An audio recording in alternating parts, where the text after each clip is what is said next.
Hello, Olga. Hello, madam. Naku, makinig kang maigi, ha? Mukhang mamaya nakikilos ang kapatid mo. Bakit? Anong narinig mo? Mamaya kasi, mukhang magde-date sila ni Doc Annalyn.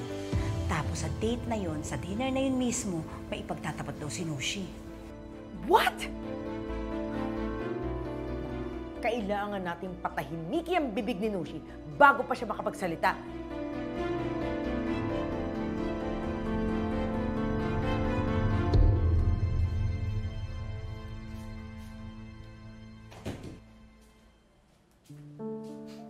Nakakaingit rin tong si Dr. Benitez no? Pahiga-higa lang, walang problema. Ainggit. Anong walang problema? Iniintay lang ng mga pulis na magising yan. Sa kulungan pa rin ang diretsyo niyan. Ay, nga pala. Pupunta ka ba sa welcoming party ng bago nating CEO? Of course not. At kahit invited ako, hindi pa rin ako pupunta. Kahit masarap pagkain? Kahit masarap yung pagkain, kasi ayoko sa kanya. Actually, may nag-text sa akin kanina. Sabi niya, ayaw niya rin sa'yo. Eh di sa tayo.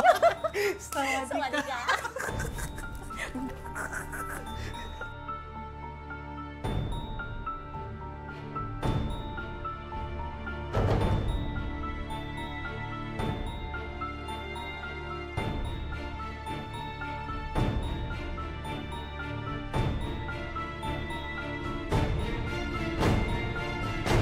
Lynette, paalis na ako ng Apex. Magkita na lang tayo sa resto. Sige. Doc. Doc RJ. Oh, Richie. Bakit ngayon ka lang nagpakita? Tinatawagan kita eh. Sorry, Doc. Nasira ako kasi yung phone ko kaya hindi niyo ako makontak. May update ho kaya pinuntahan ko na lang kayo dito.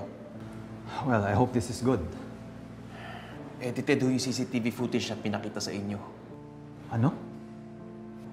Nakita ko yung raw file. Wala akong kinalaman si Annalyn dun sa nangyari sa pasyente. Kung hindi si Annalyn, then sino? Papakita ko sa inyo.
Sabi ko na nga ba eh.